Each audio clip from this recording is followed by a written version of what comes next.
আজকে আমরা বলবো এক সিংহ ও এক চাষির গল্প। এক যে ছিল চাষি, তার গোয়াল ঘরে অনেকগুলো গরু ছিল। চাষিটি চাষবাস করে আর গরুর দুধ বিক্রি করে বেশ ভালোভাবেই সংসার চালাতো। একদিন হয়েছে কি জানো, চাষির গোয়াল ঘরে এক সিংহ ঢুকে পড়ল। চাষি সিংহটাকে ধরবার জন্য গোয়াল ঘরের দরজায় শিকল তুলে দিল।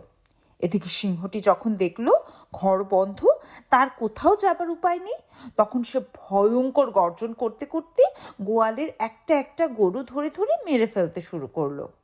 চাষি যখন বুঝলো সিংহটাকে সে ধরতে পারছে না আর মাঝখান থেকেই শুধু তার গরুগুলো মারা পড়ছে, তখন সে তাড়াতাড়ি ঘরের দরজা খুলে দিল। সঙ্গে সঙ্গে সিংহটা ছুটে বেরিয়ে গেল।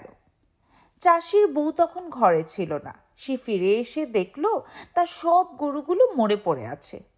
চাষি বউ এবার চাষির কাছে এসে জিজ্ঞেস করলো, ব্যাপার কি, এত গোলমাল কিসের? চাষি তখন ব্যাপারটা তার বউকে খুলে বলল। চাষির বউ অমনি বলে, যেমন তোমার বুদ্ধি, যে জন্তুকে দূরে দেখলে লোকে ভয়ে পালায়, দিশে হারায়, আর তুমি কিনা তাকে ধরবে মনে করে দরজায় শিকল দিয়েছিলে। এখন তো আমাদের সব গরুগুলো মারা গেল।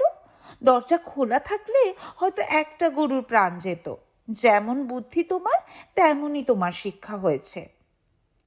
এই গল্প থেকে আমরা শিখতে পেলাম নিজের ওজন বুঝে কাজ করতে হয়। Studio 11